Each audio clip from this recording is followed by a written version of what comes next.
Parce que quand on est là, évidemment, il y a des villes qui ont une réputation et un nom qui sonne dans le monde entier.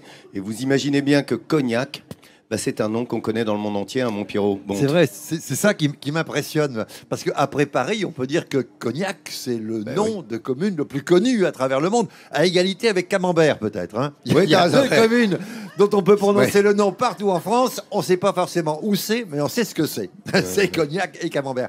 C'est un nom qui vaut de l'or, remarquez. Parce que, à la différence des habitants de Camembert, les Cognacés ont su protéger leur nom. Camembert, du camembert, on peut en faire partout, alors que du cognac, on ne peut en faire que dans une zone d'appellation justement délimitée.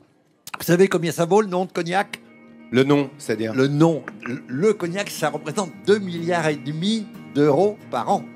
Quand je dis que c'est un nom qui vaut de l'or, c'est énorme. C'est le chiffre d'affaires de la profession annuelle, avec des bouteilles qui peuvent atteindre, pour certaines, 18 000 euros pièce. Enfin, c'est un produit extraordinaire qui continue d'avoir une notoriété merveilleuse. Mais cette fortune ne tombe pas du ciel, il faut le dire. Hein. C'est quand même le résultat d'un savoir-faire et d'un travail dont Nathalie va nous parler tout à l'heure. Hein. Toute la semaine. Séculaire. Et puis, derrière le produit, il y a quand même toute une région aussi avec des gens qui ont la réputation d'être discrets, d'être réservés, mais dont on va mettre en lumière toutes les qualités cette semaine au cours de cette émission, puisqu'on est là pour ça, n'est-ce pas? Dis donc, tu sais que Victor Hugo disait c'est la liqueur des dieux.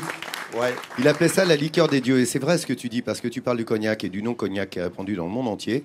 Et aux États-Unis, par exemple, tous les rappeurs, hein, que les jeunes adorent et ainsi de suite, eh bien, être à la mode, c'est boire du cognac. Et en Chine, c'est la même chose, en Asie. On le verra tout à l'heure. C'est plus de 35% qui est exporté aux États-Unis, 35% également en Asie, particulièrement en Chine. Ils raffolent, ils en prennent même dans le thé, carrément. Alors, tu vois un peu. C'est une image de la France extraordinairement. Plus de 95% de la production qui est à l'export. Ouais, c'est ça. C'est assez hallucinant en Europe et dans les pays orientaux également.